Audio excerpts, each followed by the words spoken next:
hold on, wait for me. I'm trying to retweet the link for Twitter. This is what happens, people, when you try to get old people involved with technology. We are technically old, although we don't look it, we don't feel it. And I just ordered a cold plunge tub, so I thought you got to tell me more about that. Yeah. Start. So what kind did you get? You know, don't say it because we'll let. No, if they want to. I'm not going to say the name. It's one that's like it's collapsible, but it's actually super sturdy. I haven't picked a compressor yet, and it's still too hot here to just like go out and buy 80 bags of ice and chill it. You know. But I'll start getting used to 60-degree water and go from there. That's perfect. That's the top. I want to put it in the sun, and we've got a grassy backyard for the dog. So I have a guy coming to put in a little patio just for this and the compressor. So we'll see how it goes. So for you people catching up, who's this your first time watching, I've been trying to convince Bobby to do cold plunge, particularly when you live in Southwest Florida. I think living at thermoneutrality and not challenging your body with cold every once in a while is bad for your mitochondria, bad for your metabolism. It's bad for a lot of things. And Bobby has listened. So we are going to be live tweeting his first. No, we're not. We're not going to be live tweeting. Anyway, I'll put out one of those old school bathing suits with the Dago tee on top of it attached to the trunks. That's what we're going to do, right? Yeah. Welcome to Tradiers, the Trader's Edge. I'm Jim Iuorio coming to you from Chicago. As we said, that's Bob Iaccino coming to you from Southwest Florida. We have the perfect guest on today because CPI number came in a little weak. You saw the 2.8 read, right? Yeah. It was about gasoline was part of it, right? Gasoline was part of it. It was gasoline and airfare, which is gas related. So the perfect guest we have on right now, another Southwest Florida resident who is the chief economist for Ninja Trader, and she is Tracy Schuchart, one of our favorites, one of our friends. Let's bring her in.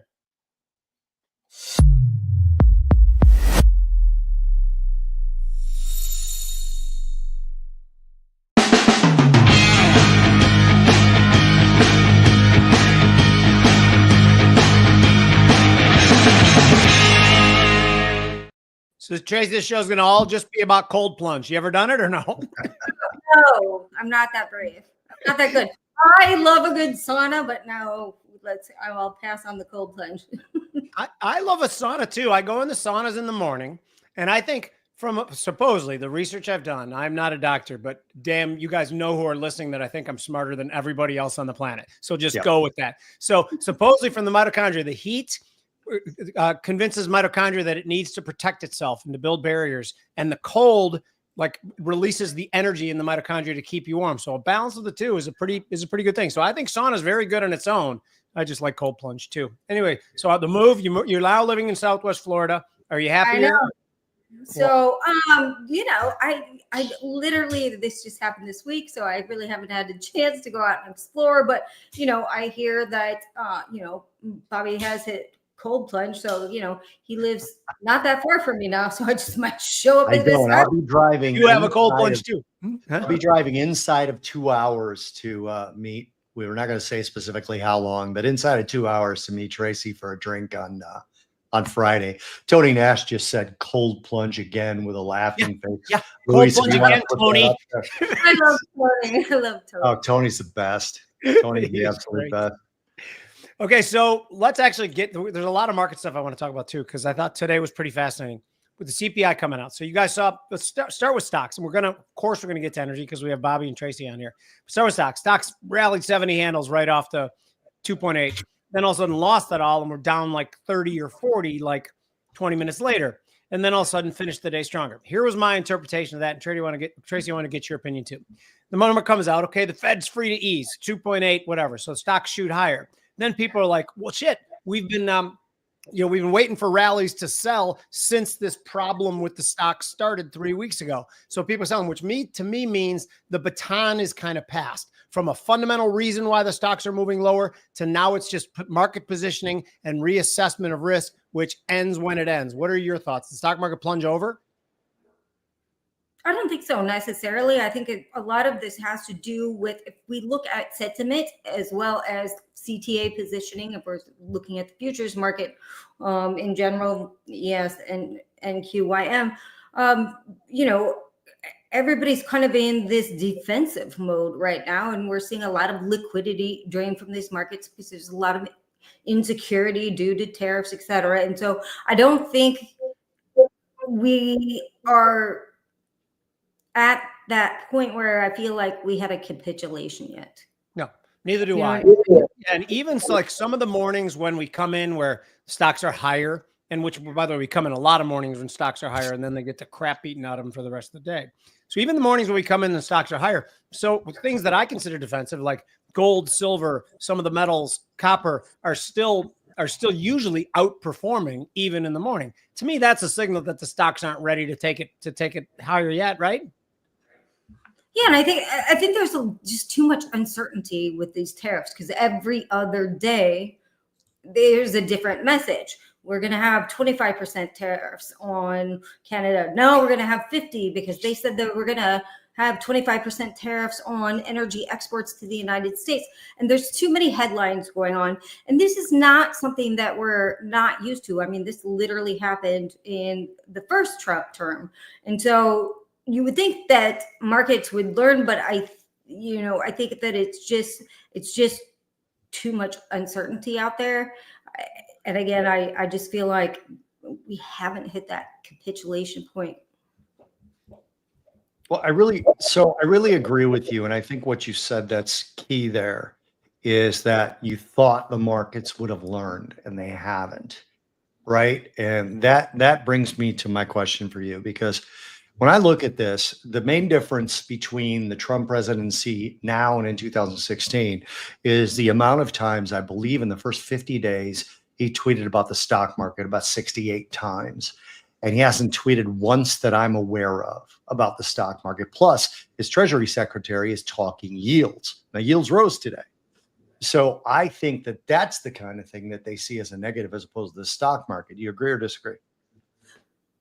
Me, I agree. Well, I think what we have seen is that not only has Trump not talked about I want stocks higher, he basically has said we're going to have a little bit more pain. Bessent said we're going to have a little bit more pain. I mean, this whole administration is basically said we're going to have some more pain. So to me, that says they're not watching the stock market like they did initially in his first term. And so if that is not their priority, then you get us to where we are today, where, there's just uncertainty, and perhaps they will allow us to get into a recession for kind of a short-term pain, long-term gain strategy. I'm gonna, if I could, show a chart, and it's going to take a minute for me to get it up there. Unfortunately, because I'm terrible at this, and I do this. No, it's quite all right. I want to mention something about what you guys were saying while you're getting the chart up, if that's okay. And either of you can comment on it. The chart's up, but it was going to be a good one. It wasn't just wasting time. Go ahead. Let's do it before. Okay, so yields rally. We get better than expected inflation data today, and yields on the long end go higher. It took me a long time to kind of figure out the puzzle, which I think is yields. I mean, inflation's down a little bit. Allows the Fed to eventually ease, even though even yields on the short end went higher, but it makes the market more confident that the Fed can ease like they want to. So stocks go higher. So it kind of reverses the sell stocks, buy bonds trade. So you're selling bonds and buying stocks just for today. And that's the reason I think that yields went higher, which is somewhat paradoxical considering we saw less inflation. So that's normally, less inflation. You'd want to be in bonds because inflation is death for bonds, but they got out of bonds. That puzzle, is that the right puzzle? Anyone? Tracy? Well, I'll tell you what I think. I think that inflation was not low enough. And when you looked at the breakdown of inflation, being gasoline and airfares is what basically took the CPI down, and shelter costs rose. I think the bond market is smarter than the stock market. I mean, that's basically what it comes down to. And that's part of the reason that I'm putting up this chart, right? In this particular chart, we have a death cross, right? Which is right here. It's the 200 and the 50 have crossed lower. Now, death crosses suck, quite frankly. They don't do real well. But when they do well, they rally up into the area of the cross, and then they fall from there. So to Tracy's point about it maybe not being over, maybe not being the capitulation, I couldn't agree more. We have a rally in the Qs today, but look at the volume, sort of declining, right? Yeah. And if we get a rally up into this area, we'll call it an area, not a hard stop level. Again, this is the cues. If we get a rally up into this area and we turn lower from there, that will be the death cross playing out, not just sell-offs from the crossing right here. Because as you can see, the cross didn't happen until all of this sell-off happened. You don't get short the second that a death cross happens if you're the kind of person who plays it. Full disclosure, it's a terrible strategy. So Tracy, can you see a rally back that doesn't really have legs to it? Yeah, absolutely. And you always can. And I just want to go back to the CPI number today. What I thought, people should realize is that generally January tends to be hot. They came in, and it did come in hot just last January 2025, right? And so part of this is that I think that, February came in line, a little bit cold, like that wasn't beyond expectation. And so I think that's why markets didn't react more than maybe you would have anticipated them coming in with sort of a cooler number. Yeah. And we were expecting 2.9, it came at 2.8. So realistically, this whole conversation, we're talking about, 1/10. It's really just could be noise. I think something that's even more interesting to me is that trueflation, which I think that those guys have an interesting way of collecting data, and it's different than the way the government does. And they're already down to 1.35. And I can't remember what their methodology is. But anyway, so to me, there is a chance right now that we're in a disinflationary period if you start looking at all the metrics. And I know which goes against what Bobby and I thought. And I'm not ready to change that opinion yet of persistent inflation, but there are things that are starting to knock down that opinion on me. But let's move to crude, because crude numbers, we had EIA numbers today. Is that why we rallied today, by the way?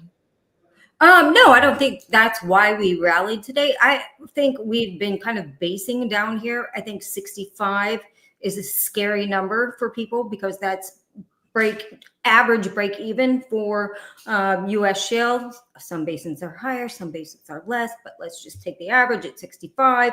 And you'll notice at that 65 area, you start to see some buyers come into the market, because what we're going to see if we hold below 65, forget about 50 that Trump wants or the Trump administration wants, you're going to see production come offline rather quickly if those kind of levels hold. So it seems like they've been generally buying in this area. In addition, we have a 14-year low in longs. I mean, this market sentiment is shit. So can I say that? You can definitely say shit. Yeah. Yes, you can.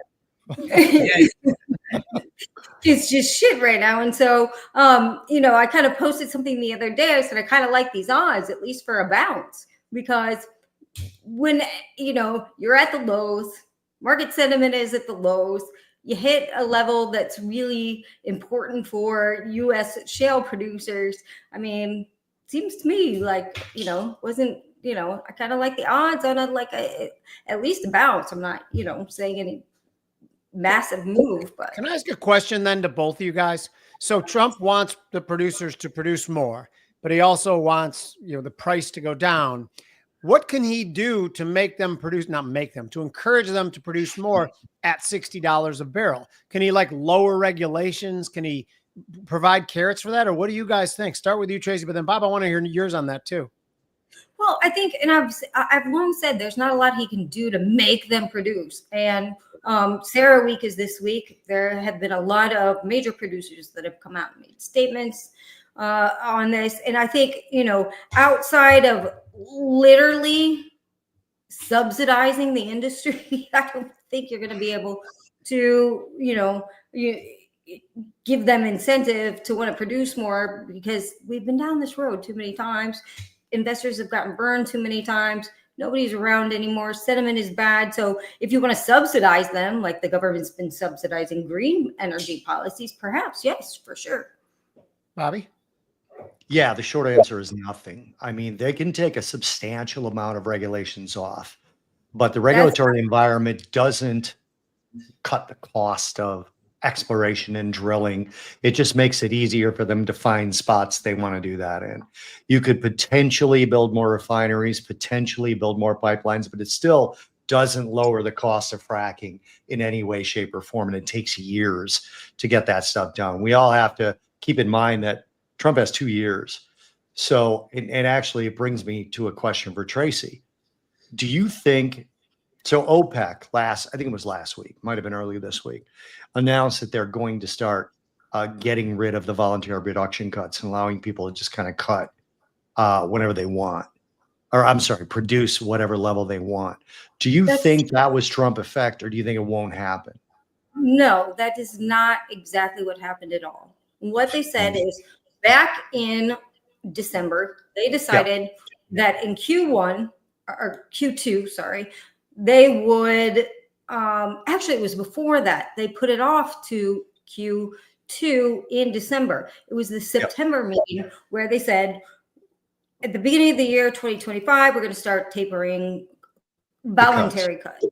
Right. In December of 2024, what they said is we're going to move this out to Q2 in April. And so what we're seeing right now is 138,000 barrels per day, which is nothing, right? Obviously, they think the market knows this. They also came out with a statement after that that literally said, if this is too much for the market to handle, which we don't believe that it is, we're totally willing to scale this back and, stop additional production.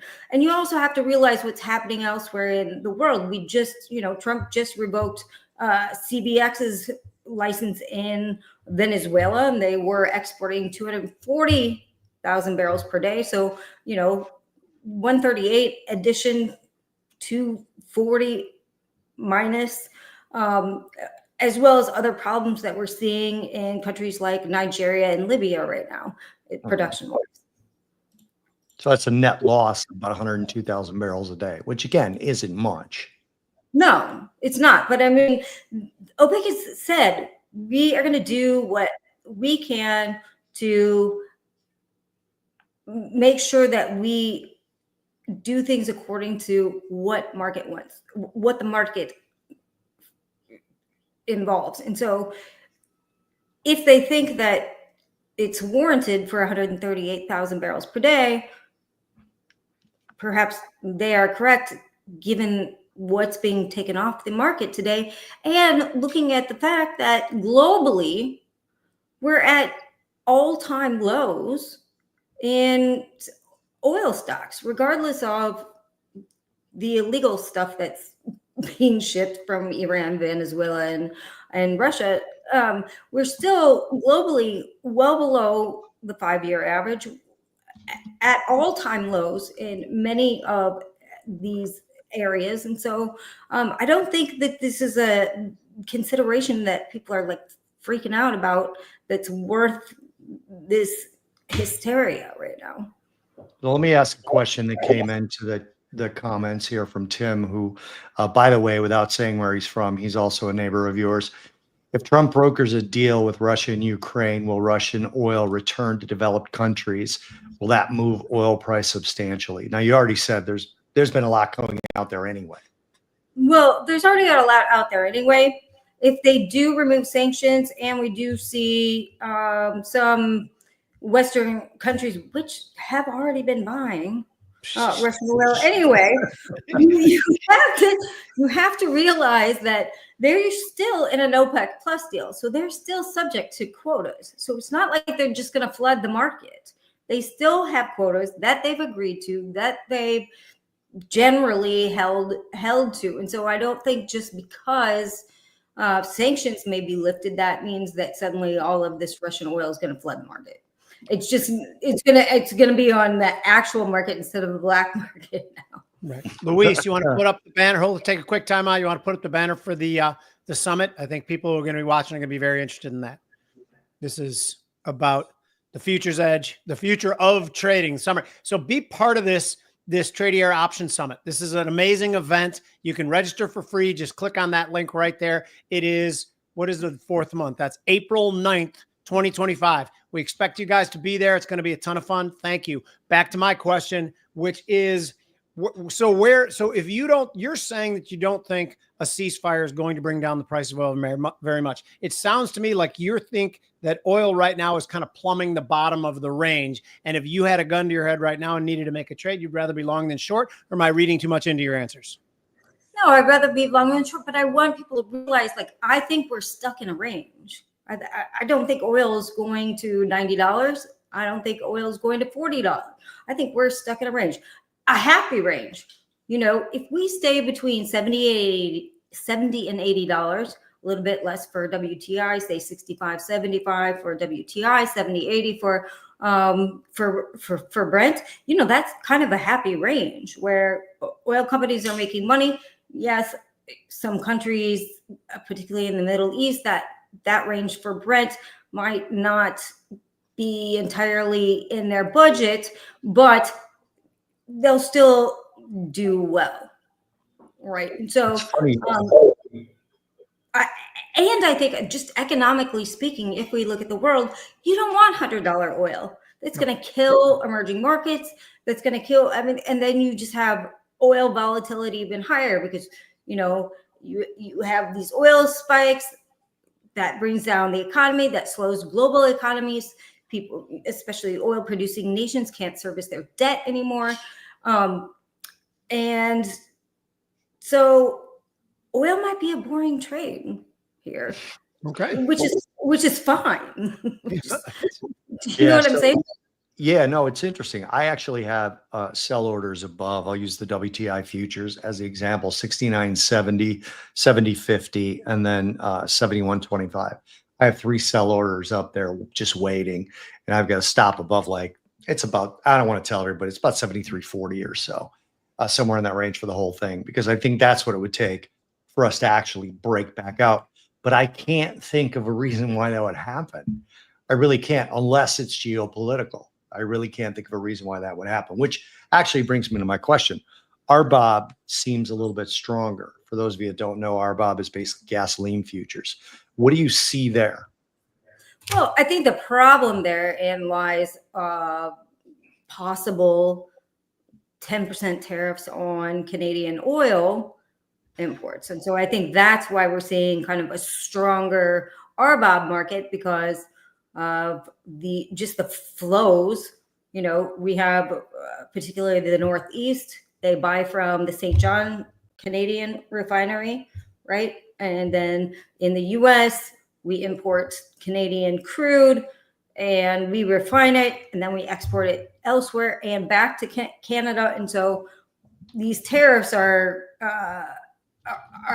actually, I think, a bit more harsh for the product market than it is the actual crude oil market. I think the crude oil market producers can kind of swallow that. I think when it comes to the fuel markets, it's going to be a problem for particular areas in the United States. I have a question, but first I want to read a comment from Widge, who's a regular viewer. So is Tim, by the way. But Widge says, saw 275 at the pump, Pennsylvania, last night for the first time since Q1 of 2021. This is usually when gasoline prices are ripping. If we're range bound here, I think that's a good situation. Boring is good. Just a comment, not a question. But I have a question. Have you ever looked into energy prices direct relationship in terms of its actual effect on inflation? I'm not asking for specifics, because Jimmy brought up a theory to me about 2 years ago. He said that he thinks that lower gas prices could actually be a tiny bit of a tailwind to consumer spending. And I can see that argument, but trying to find the proper way to look into it, as opposed to the effect of energy directly on prices and the effect of consumers having a little bit more disposable income. Have you ever looked at that or have any sort of opinion on it? Yeah, and I absolutely agree with Jimmy on that standpoint, especially when you're looking at harder economic times. If you have lower energy prices, then we generally tend to see, at least as far as U.S. consumption is concerned, is then that's when you have people, they take less vacations by airplane, they take more driving vacations because, you know, gas prices are lower. And so they may save on gas and they can use that for eating out, or they may have a little bit more discretionary spending. So I can definitely see that argument, and I definitely agree with Jimmy on that point.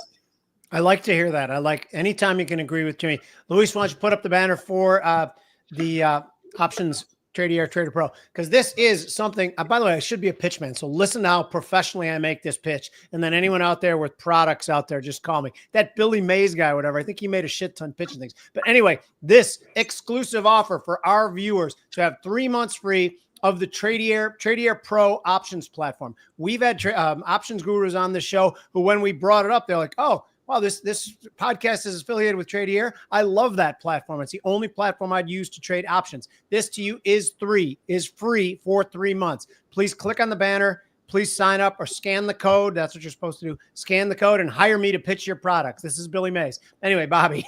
Jimmy, no, before you go on, I wanted people to know that you should just sign up anyway, because they have a demo walkthrough. It's a workshop confirmation going on Tuesday, March 18th. So you guys should check that out if you get a chance to sign up for that free thing.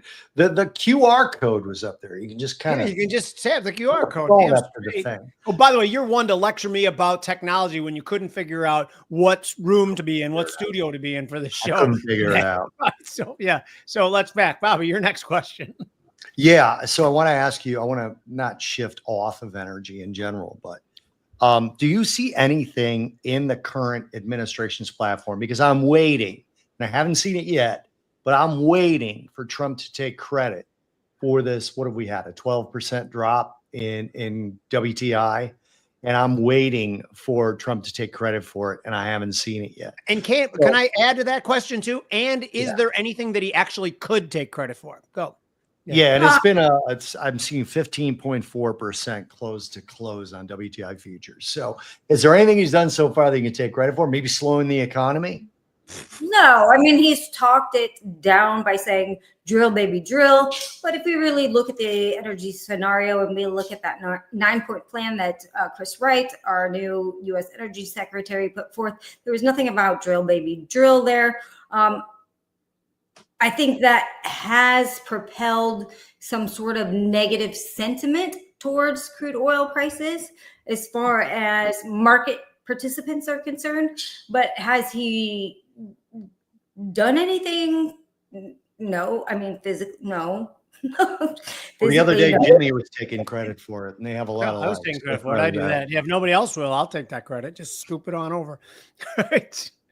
Let's move over to uranium real quick. We talked about, Bobby and I in the Trader rundown, we talked about silver and copper and the electric world we're moving towards. Uranium has had a difficult time. And as you know, because you directed me into how to make the trade and what I should be buying, which, by the way, has done very well compared to the underlying uranium. But why hasn't that really taken off? Why is uranium kind of in the mud?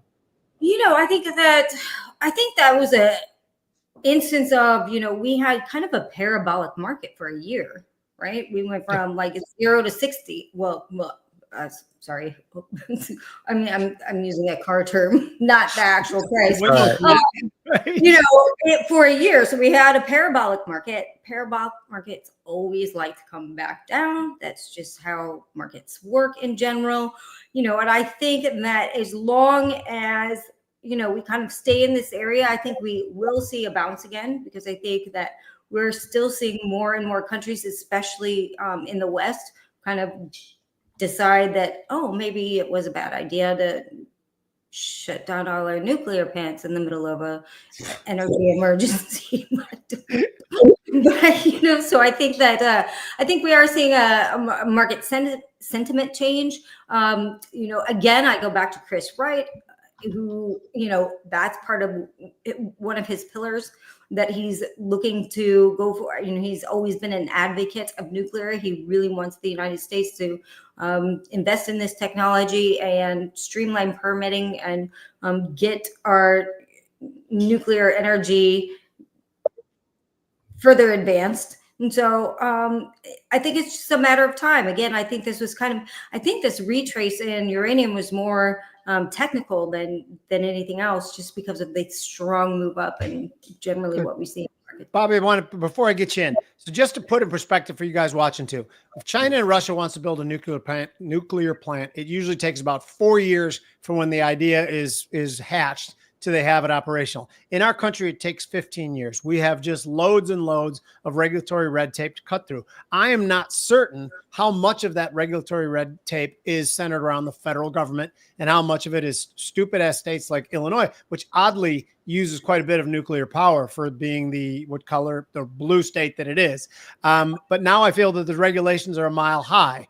Is there a plan to cut through that regulation? Do either of you know? Start with Tracy. Yeah, absolutely. That's one of the things that they've been talking about is sort of streamlining permitting, getting rid of some of these regulations, not bad regulations, but we've been over-regulated in this industry. And I also think that we need to point out technologies such as SMRs, which are not commercially viable right now. And these are small modular reactors, right, that are kind of like, I want to call them like fabricated homes, right? Where you can just stack them on top of each other and make a bigger reactor depending on your need, kind of like Legos, right? Yeah. It's kind of what I never liked Legos, but I want a small modular nuclear reactor. Right? I love Legos. Even though this technology is not commercially viable, what the DOE has said is that we want to spend a lot of money giving grants to companies to help move forward this kind of industrialization of SMRs, in other words. So before I answer, Jimmy, I wanted to, let me answer you first. Basically on Inauguration Day, Trump signed an executive order that was called Unleashing American Energy, which basically commanded the agencies to review and reduce burdens on nuclear energy. Now, I don't know if any of them did it. You know, we have this sort of quiet quitting going on in all the different agencies. And then in theory, declaring the energy emergency, which he also did by executive order on the 20th, should also automatically like facilitate uranium production and transportation, et cetera. But the thing I wanted to ask Tracy is, you know, don't have secrets here. You haven't been on the show in, I think, about a year or so. Tell everybody else how to invest in uranium, not just Jim. Well, so I don't want to. I don't want to say you're not recommending people should do if it. People want to invest in uranium, what would you do if you wanted to invest in uranium? All right. So what I really like right now is junior miners in Canada and the United States. Okay. There's uranium mines in the United States? There are, believe it or not. And there's a particular company that I like that has literally zero debt right now and has just expanded and is looking pretty strong. So do your research. No, give us the company. We have a newsletter exemption. We're fine. So never mind. DYDD. Okay. Well, what was it again? DYDD. DYDD. Okay, that's going in our soon to launch newsletter. I think junior miners are the way to go. I think some of the bigger miners, still good investments, but they've moved so much higher than junior miners. So I'm a big fan of junior miners in general, overall in uranium and in metals right now. So I don't know if you saw Maria Bartiromo's interview with President Trump when he said, yeah, there's going to be pain. Scott Bessent said, yeah, there's going to be pain. You've mentioned that already. The recession, I believe, is coming. I believe it's somewhat of a foregone conclusion. Do you believe in the thesis, and this is going to go to both of you, because I think that if they are ushering in a recession, one of the things they want to do is force money out of the stock market into the bond market so they can refinance their $9 trillion of debt that's coming due in 2025, refinance that into lower rates. Do you think, are they that sophisticated that are thinking along those levels? Bobby, actually, I'm going to throw that question to you first. Yeah, I think Bessent is. Good. And I think, honestly, this is the difference between this particular administration and the last one. Trump came in with a plan of exactly what he wanted to do and exactly who he thought he needed to do it. This is the thing I don't think people realize about this particular version of Trump. He's still arrogant. He still talks shit. He's still a troll. but he also knows that, the former head of Exxon was not the right appointment. He's actually taken time and gone and said, okay, these are the things I want to do.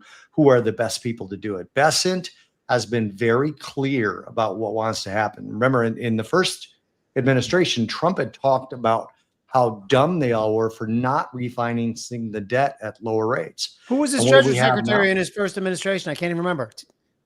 God, I don't remember either. Guy from Citibank. Do you remember, Tracy? Who was what? Who was Trump's Treasury Secretary in his first term? His first term, well, he had Munchin, right? Munchin, yeah, Munchin. He's from Mnuchin, Goldman.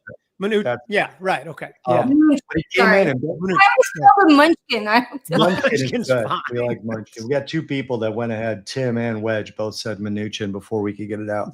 But no, he had the people. I think Tim actually said Munchkin. I said Munchkin. That's what I called it. She wants credit for Munchkin. Yes. But no, he actually has the people that, again, it's like Doge with Elon. Think of what you want about Elon, but about 2 or 3 weeks ago, I found a video of a young Elon saying what managers should do at Tesla. And it was, honestly, I retweeted it with a quote. The genius of Musk is this. It's not engineering. It's not coding. It's him saying to people, if you're coming to me and saying we need to hire 4 or 5 new managers, you're fired. Your honest job should be finding out how to streamline process. So that should be your work every single day. Every time you come to a meeting, you should be saying, we don't need this function anymore. There's a more efficient way to do it. And so he got the people that at least he believes are the right ones for the jobs he wants to achieve. And I think Besant is that. I don't think Trump thinks he has the ability to do it. Tracy? No, I agree. I think Besant is a good choice. He comes from the hedge fund world as well. And so this was a much better choice, much less slimier choice. Can I say that? Remember the picture with Mnuchin and that blonde wife of his with all the money? That was awesome. I think Besant is, he knows the industry, he knows finance, he comes from that world, he's really intelligent, and I think this was a much better pick than sort of like a media person, which I consider Munchkin a little bit more of like that media kind of guy. Okay, well, I hope we're coming dangerously close to insulting one of my good pals, Larry Kudlow. I hope that's not where you were going with that. No, I was not. No. I'm not. That's a whole different area. Whole different area. Barry, by the way, your comment, we agree with you 100%. We are team nuclear for sure. I'm going to deviate for 1 second away from markets too. Trump yesterday said, he was talking about Ukraine declaring a ceasefire, and he said, I'm going to talk to Vlad, or he said something like that.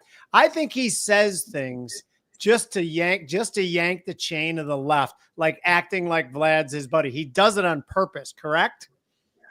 Oh, 100% he does. He knows exactly what bugs people, right? That's why you saw, I think, him antagonizing Trudeau, I think was his favorite pastime, right? Calling him governor, and I just think that he likes doing that. He knows exactly what he's doing, and he just, and that is just who his personality is. And so, he's a chain yanker, which I don't think the president should be a chain yanker, but I laugh my ass off every time he does it. So I am the hypocrite here. Bobby, the thing with Canada, I want to ask you, and we talked about this on our other show. So do you think when Donald Trump is taking a hard line in Canada, part of that is what happened in 2021 when that goddamn trucker strike revealed them to be the authoritarian socialists that they are, is in the back of Donald Trump saying, the hell with those guys. They are not instituting the proper way to govern capitalism, the one republic. What do you think, Bob? I think that's interesting. I hadn't thought of it that way at all. I think that's very, very interesting. I mean, he doesn't necessarily, to your point, and I'm acting on this thought right now because I hadn't thought of it. To your point, he's kind of saying, well, they're not really an ally anyway. Well, they're not. If they're socialists, they're not an ally. Right, Tracy, do you have any thoughts on this concept? Well, I was living in Canada at the time. So, You were stuck, weren't you? it was not a pleasant experience, to be honest with you. And it was nothing that I ever expected Western country would do to its citizens. I mean, and I love Canada. I love Canadians. I love Canada. I love you guys. I love everybody in Canada. I had a Tracy great loves everybody. Government in Canada. We're talking about the government. I had a great experience, except for Trudeau's government. Let's just put it that way. I want to put up. Yeah, But I think realistically speaking, and I have to say, believe it or not, and I know this gets glossed over, but I really do think it is a major problem with the fentanyl issue. And I don't know if anybody has read Sam Cooper's book, but if you haven't, I would highly suggest reading it. But it's a much bigger problem than the governments are making present. Nobody's really talking about it. But if you read some books, and I posted a couple on my stream that you should really read, but it's a huge problem. And I know that, the governments have said, well, we're, only X amount of fentanyl is, gone through the border. It's a way bigger, deeper problem than people even recognize. And it's not often talked about. And so really, I do think that it's mostly really about this issue. I want to put up Tim's comment because that's my 2 cents. Yeah, I think it's a bigger issue than people think that it is. And that I do think there's a reason why he's so adamant about this issue.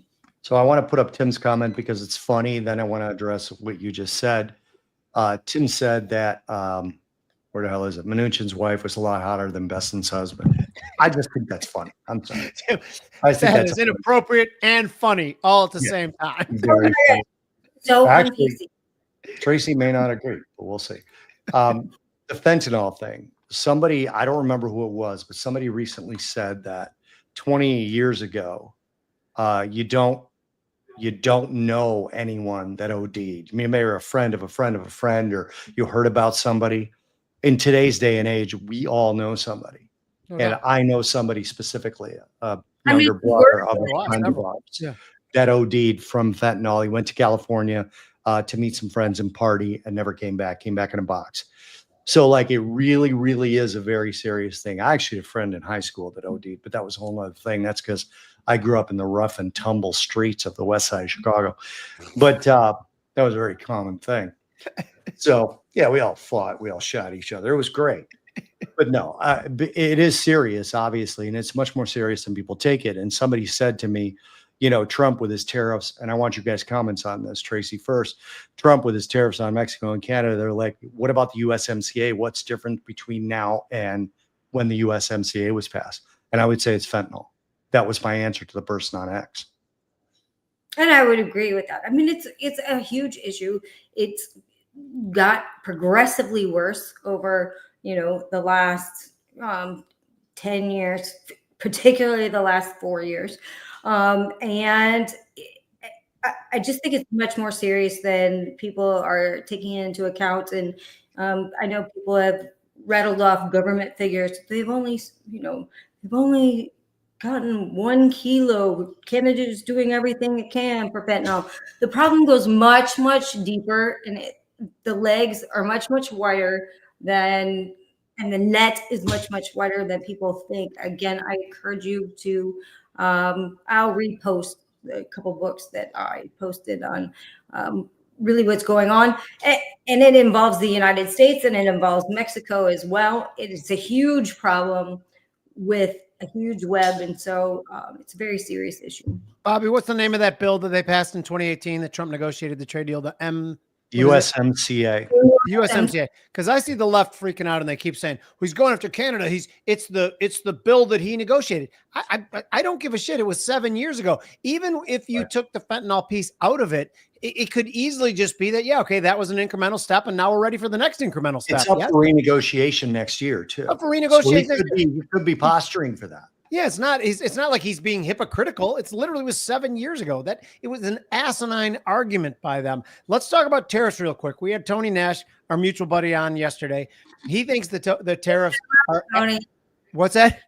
I love Tony. There's my props. I used to love Tony until he laughed at how old Bobby and I were on the show. He asked us when we graduated from college, and when from high school, and when we told him, he ridiculed us incessantly for about. By the way, real quick, Jimmy, before you go on, that's 2 guests in 2 days that are really ridiculing us because Tracy's trolling us about how many more people are watching her than are watching you and I. She's got like 4,000 people watching, and you have like close to 650, and I've got a little over 100.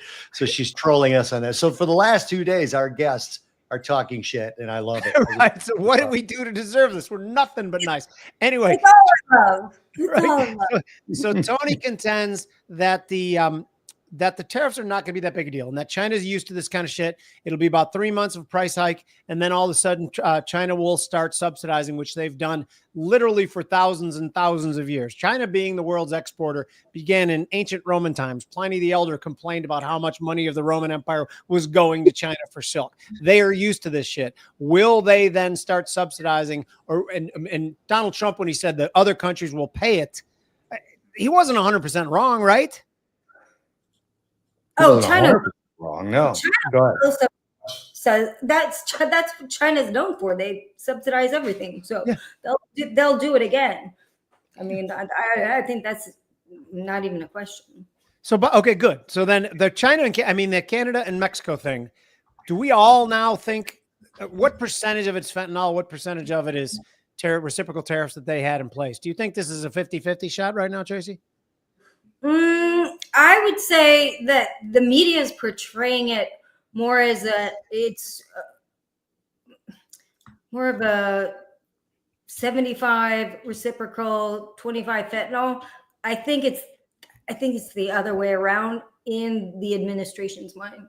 The thing that I don't like about it is that during the election, during the campaign, they didn't really talk much about fentanyl. It came out of press conferences like they're treating us unfairly and fentanyl. And by the way, I think that's a great reason to come down hard on both of our bordering countries. But it just seemed like it just popped out of his head at the moment. I think that it didn't. Honestly, I think that that's just how the media portrayed it. Okay, more good. So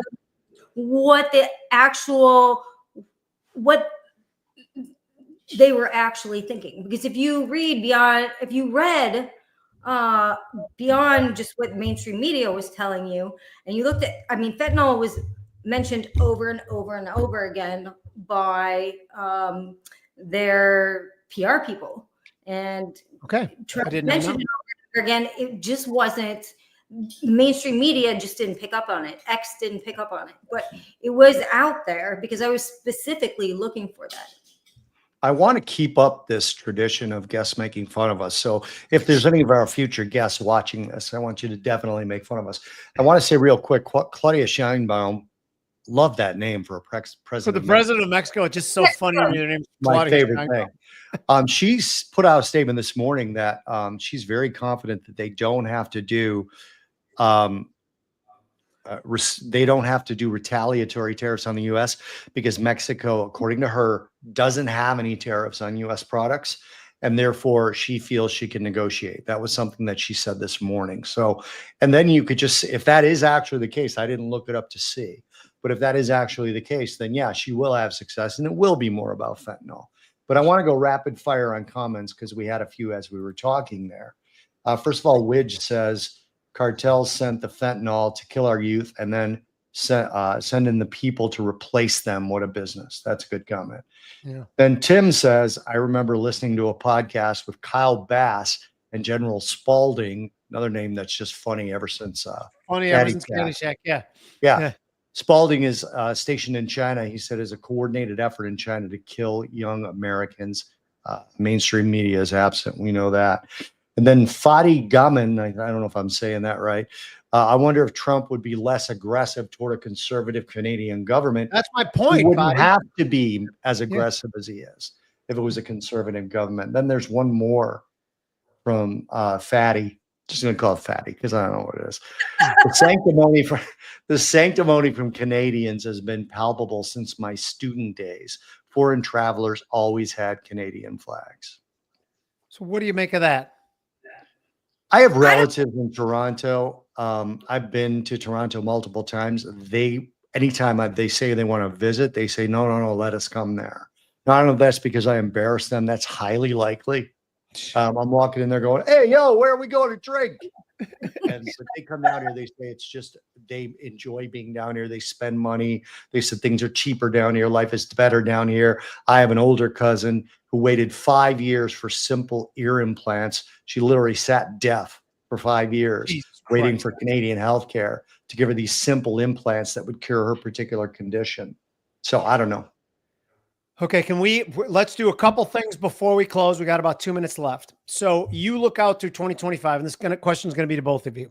Where would you rather be? U.S. equities, commodities, somewhere else, crude oil names? What are you doing with your money, Tracy Schuchart? I like commodities right now. I think we're going to see a rotation out of equities, which we are seeing, back into commodities after this initial, sell everything because you're getting a margin call, right? Yeah. I really like commodities going forward. Do I think oil's the best place to be? I think oil's going to be boring. I don't think that, I think you're going to sit in it. I think you're going to sit in it. And if you want to sit in it and go nowhere and find a name with a good dividend, that's great. But, I don't think it's necessarily, don't hate me, you guys. I don't think that it's going to be a very boring, I know I'll like, I just think it's going to be a very, very boring trade, which is fine. You find a company that has a huge dividend. There are many out there that have great dividends. You can sit in, maybe it doesn't go anywhere, but you're paid on your positions. That's a good thing. I just think oil, at least for the next couple of years, is going to be kind of boring, barring any, unforeseen geopolitical events, obviously. But I think metals look really interesting. I love silver. I love platinum group metals. I love, I still like uranium. I think you're going to have to pick and choose there, but I think they're going to do really well. So I definitely really like the commodity sector right now. And these are things that, beyond obviously everything that, like gold that's already run, which I still love gold, but I'm saying it's run quite a bit, right? If you want something that maybe is lagging a little bit. And I think junior miners, again, in say platinum group metals, in silver, I think are going to start doing really well, as long as, like, for silver, for example, if we can, hold above that 32 area for a significant amount of time, you're going to see junior miners outperform and do really well that have been lagging other miners. Bobby, I want to add something to the question for you, because you for 3 months have been saying you expected a 15 to 30% drop in the stock market, and then that would represent a generational buying opportunity. So in the NASDAQ, we've had a 15%, in the S&P, we've had 11. Now you throw in the fact, and you've said that for months, and this is getting rid of any of the technical analysis that you and Mike do. Does the fact that for 3 months' time, we traded in a pretty sideways correction before we faked our way up to the upside and then cratered, does the 3 months of sideways take away some of the depth of the correction in your mind and maybe make it closer to that 15? And if you look at the NASDAQ, you can say we're there yet? So the short answer is yes, but it really, I've said this over and over again. I never buy dips in anything. I never sell rallies when I want to be short something. Even those sell orders that I have above in crude oil, there's a patterned reason for it. The reason I said 15 to 30%, this is the analogy I always use. If I want to get on a train headed north, I don't get in one headed south and wait for it to pull into the station and turn around. Right. Okay. I wait for a northbound train to come. So, because we've already had the 15% drop in the NASDAQ, I'm going to call myself right. And that's the only joy I get out of it. I don't get any money out of it yet. Because it's not time to buy it yet. It's not time to buy it yet. So and you talked about this on Mike Drop Markets podcast the last time I had you on, which was when I did when I did the show. I mentioned it there. I've gotten a lot of crap for it, to be honest. But Jimmy, to answer your question, the sideways consolidation made me believe more that the down move was coming. The sideways because we couldn't muster the up move, is what you're saying. It couldn't muster the up move, even with all that was happening. So when you talk about, to your first question that Tracy just answered, I am still in the long in gold that I got in November of 2022. But I've been trading in and out of it, keeping a core long position. I'm going to be watching the Fed on this right now. CME Fed Watch Tool has 4 rate cuts priced in through 2026. That says stay long gold, right, Tracy? Am I wrong about that? Absolutely. And isn't that's such a switch from 2 months ago? I feel like the markets are so crazy with these rate cuts, right? Yeah. And this is kind of like 2023 when we went from like 0 to 6, you know, after that December meeting. And then now we went from 0 to 4. In just so for our CME, Bobby and I do a lot of work for the CME. So please, you guys, turn this off right now, because I'm about to say something about the Fed Watch Tool and the Fed Funds Market. Speaking with, they have been comically wrong. Yeah. Yes. I visit it every day. I love the CME. I love the CME. But no, I mean, so the Fed Watch Tool, it's very similar to the Atlanta Fed GDP now. I mean, it moves and then it moves back. It kind of corrects itself. Yeah. But I do think, Jimmy, that when you say, what am I doing with my money? I'm in gold, I'm in cash, I'm in commodities in a very small way. And I can't wait to buy this full dip when it's over. And by the way, the beauty of cash, multi-generational buy. Right. For much of our adult life, being in cash meant dry powder, waiting with 0% interest rates. Now that cash is earning 4.5%. That is a far cry from just sitting there idle. Tracy, you got any last words? Tell the people where they can find you. Yeah, I got a last question for Tracy, and then she can finish her answer. It's from Tim again, who is a sort of a neighbor of yours now, Tracy. And he's a good friend of mine. But he says, I agree with Bobby. I just wanted to get that part out, because me and Tim actually disagree a lot.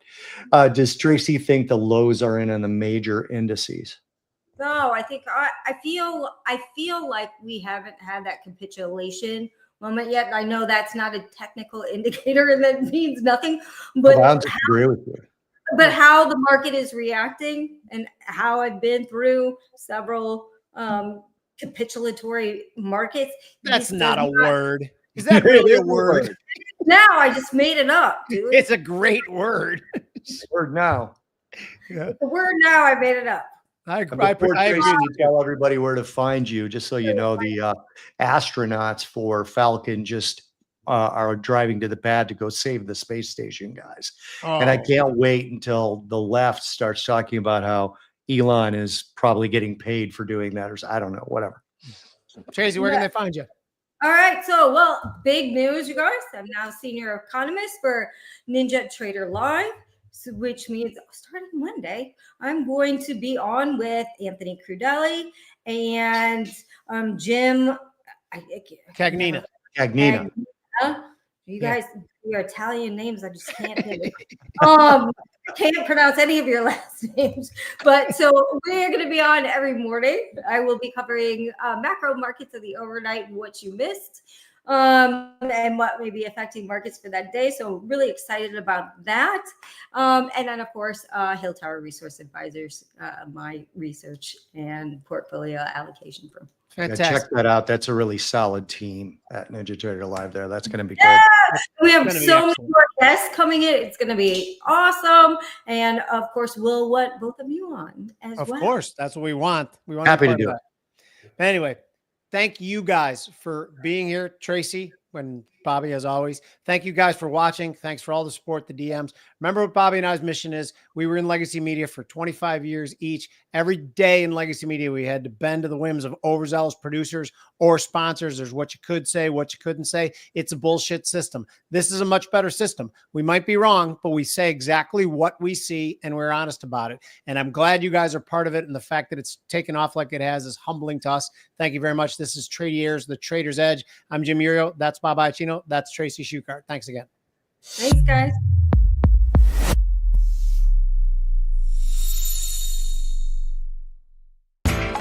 You know how the financial world goes. Here comes the buzzkill. Please make sure to take some time to read this boring disclaimer. We will owe you one.